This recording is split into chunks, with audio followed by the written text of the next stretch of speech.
YouTube நண்பர்களே, இந்த ஓவனை பற்றி தெரிந்து கொள்ளுங்கள். இதுதான் ஓவன்.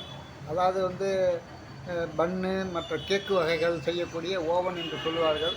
இது national Panasonic கம்பெனியினுடைய oven.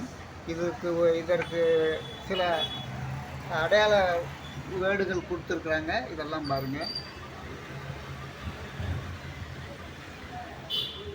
High, medium, low, லிப்பர், spray இதெல்லாம் கொடுத்துருக்காங்க.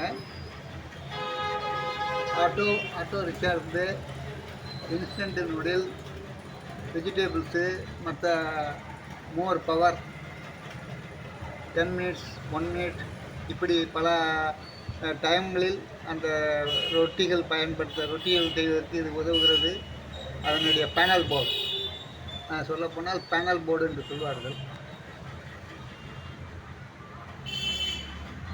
இது டோர். இதுதான் இதன் உள்ளே இந்த பிஸ்கட்டுகள் தயாரிக்கப்படும் அறைகள் உள்ளன. இந்த அறையில் சென்டர் பாயிண்ட் இது. அதற்கு அடுத்தபடியாக ஹீட்டர்கள் இங்கே பொருத்தப்பட்டிருக்கிறது. ஜன்னலாக தெரிகிறது. இது ஹீட்டர்கள். இது ரொட்டி தயாரிக்கப்படும் ஹீட்டர்கள். மிதமான இந்த டைமிங்க்கு தகுந்தாற்போல் மிதமான சூடுகள் அதன் வழியாக வெளியாகும்.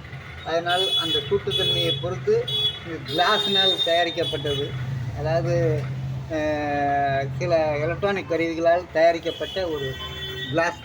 இது சூடை வெளியேற்றாது, வெளியில் விடாது. அந்த ஹீட் ப்ரூஃப் பிளேட்டுகள் இது. இதனுள்ளே ரொட்டி தயாரிக்க பயன்படுவதற்கு அதற்குரிய அடுக்குகள் இருக்குன்னு. இந்த பிளேட்டு சூடை தாங்கக்கூடியது. இவை சுழலும் தன்மை உடையது. இதனுள்ளே சில மோட்டார்கள் பொருத்தப்பட்டிருக்கின்றன. இது சுழலும் தன்மை. சீரான முறையில் ரொட்டி தயாரிப்பதற்கு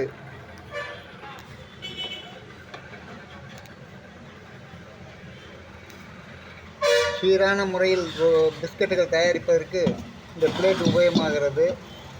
இதனுள்ளே பெல்ட்டால் இணைக்கப்பட்டது இந்த பிளேட்டு.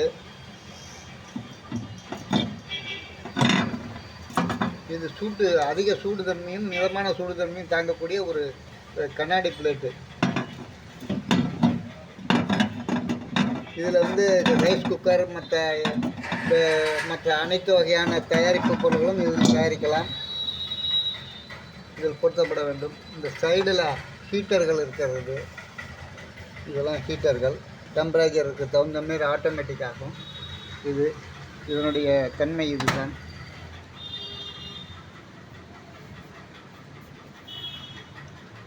வெண்டிலேட்டர்கள், அந்த சூட்டு தன்மையை வெளியேற்றுவதற்குரிய வெண்டிலேட்டர்கள்.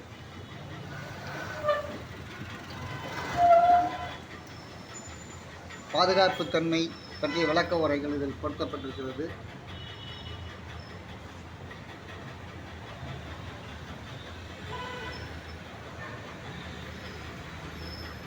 ஹீட்டிங் வெளியேறுவதற்கு உரிய சூடான காற்றுகள் வெளியேறுவதற்கு உரிய பொருள்கள் இங்கு வைக்கப்பட்டுள்ளன. இந்த ஓவனில் பல எலக்ட்ரிக்கல் கருவிகளும் பொருத்தப்பட்டுள்ளது. இதன் வழியாக இந்த ஓவன் செயல்படுகிறது. அதற்குரிய உபபொருள்கள் எலக்ட்ரானிக் போர்டுகள் இவை அனைத்தும் இதில் உள்ளே வைக்கப்பட்டுள்ளது. இதன் செயல்பாடுகளினால் அந்த ஓவன் வேலை செய்கிறது.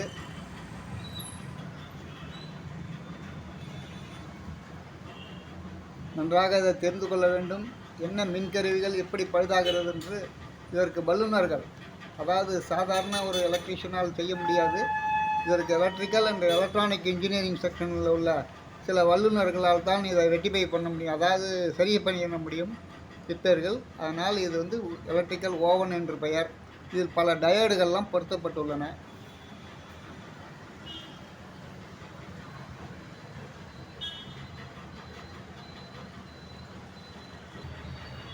ஓரளவு ஓவன் என்றால் என்ன, அதன் செயல்பாடுகள் என்ன என்பதை அனைத்து இல்லத்தரசிகளும் தெரிந்து கொள்ள வேண்டியது அவசியம். அதனால்தான் இதை நான் உங்களுக்கு இதனுடைய செயல்பாடுகள் எப்படி என்று விளக்கத்தை அளிக்கிறேன். நன்றி. பார்த்து பிடித்திருந்தால் சப்ஸ்கிரிப்ஷன் பண்ணுங்கள்.